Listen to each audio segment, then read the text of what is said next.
Assalamualaikum warahmatullahi wabarakatuh. Saya Wilistiana Sari Putri. Saya akan mereview makalah kelompok 13 tentang aliran-aliran dalam memahami peran hukum dalam kegiatan ekonomi dan beberapa aspek pengubah hukum. Yang pertama, mengenai aliran-aliran dalam memahami peranan hukum dalam kegiatan ekonomi. Menurut Kameleus, bagaimana dikutip dari Nindyo Pramono, ada 3 kutub pemikiran yang memengaruhi upaya memahami hubungan atau fungsi atau peran hukum dalam kegiatan ekonomi. Di antaranya yaitu yang pertama, aliran radikal. Aliran radikal ini bertentangan dengan konsep rule of law yang mempersoalkan kembali rasionalitas hukum, terutama terkait dengan paham liberal.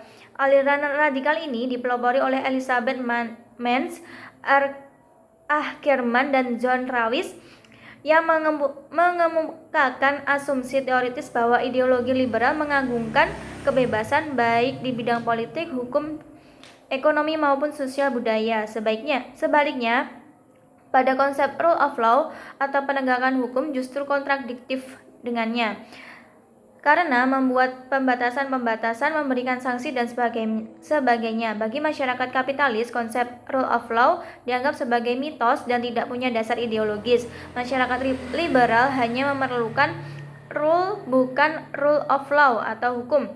Khusus dalam bidang ekonomi, rules tersebut tidak lain adalah mekanisme pasar. Yang kedua yaitu aliran moderat.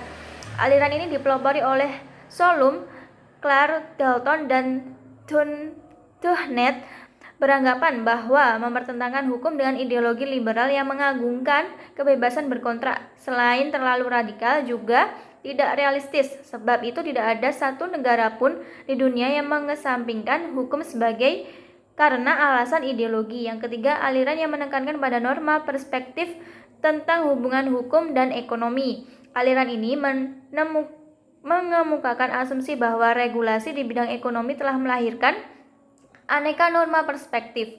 Berdasarkan asas pembagian kekuasaan, setiap cabang kekuasaan pemerintahan suatu negara mempunyai kompetensi untuk meregulasi ekonomi sesuai dengan kompetensinya masing-masing. Dan yang kedua, mengenai aspek pengubah hukum dalam kegiatan ekonomi. Yang pertama, dipengaruhi oleh nasional, ya.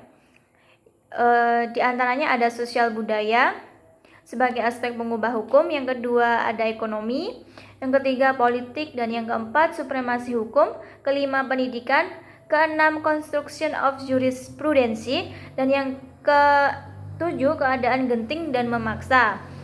Misalnya force majeure, bencana alam, dan lain sebagainya. Yang kedua yaitu internasional.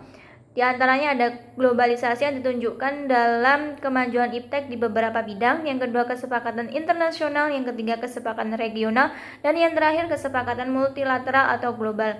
Sekian review materi pada hari ini.